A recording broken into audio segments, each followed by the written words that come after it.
اعوذ باللہ من الشیطان الرجیم بسم اللہ الرحمن الرحیم۔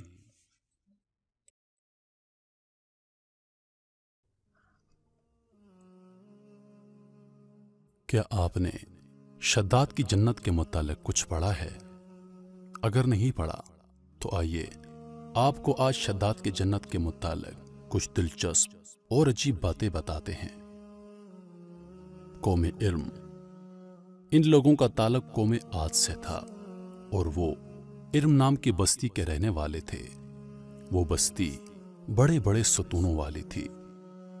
عماد جمع ہے عمد کی اور عمد کے معنی ستون کے ہیں۔ عاد کے نام سے دو قومیں گزری ہیں، ایک کو عاد قدیمہ یا عاد ارم کہتے ہیں۔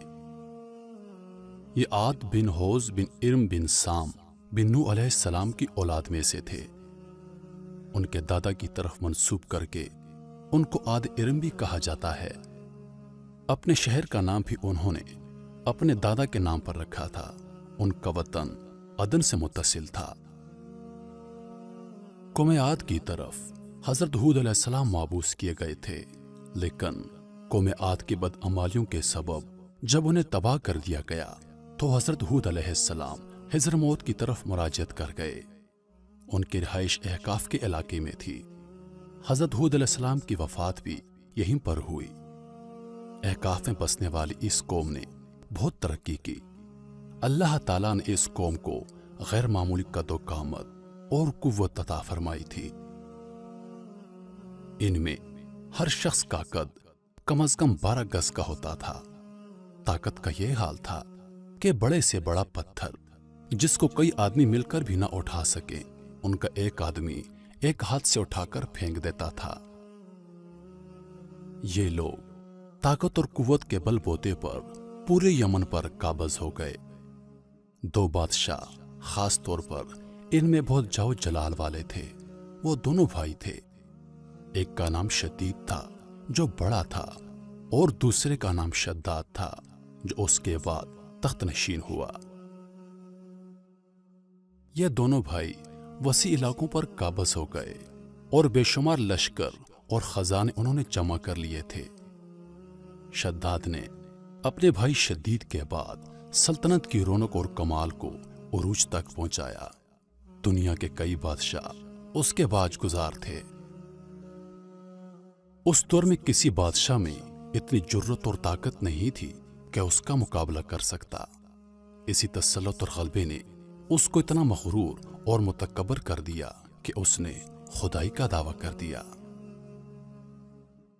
اس وقت کے علماء اور مصلحین نے جو سابقہ انبیاء کے علوم کے وارث تھے اسے سمجھایا اور اللہ کے عذاب سے ڈرایا، تو وہ کہنے لگا کہ جو حکومت اور دولت اور عزت اس کو اب حاصل ہے، اس سے زیادہ اللہ تعالیٰ کی عبادت کرنے سے اس کو کیا حاصل ہوگا۔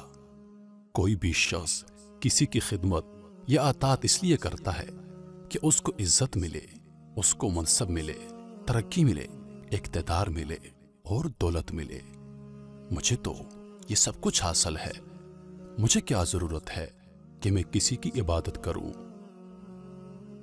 حضرت ہود علیہ السلام نے بھی اسے سمجھانے کی بہت کوشش کی، لیکن وہ کچھ نہیں مانا۔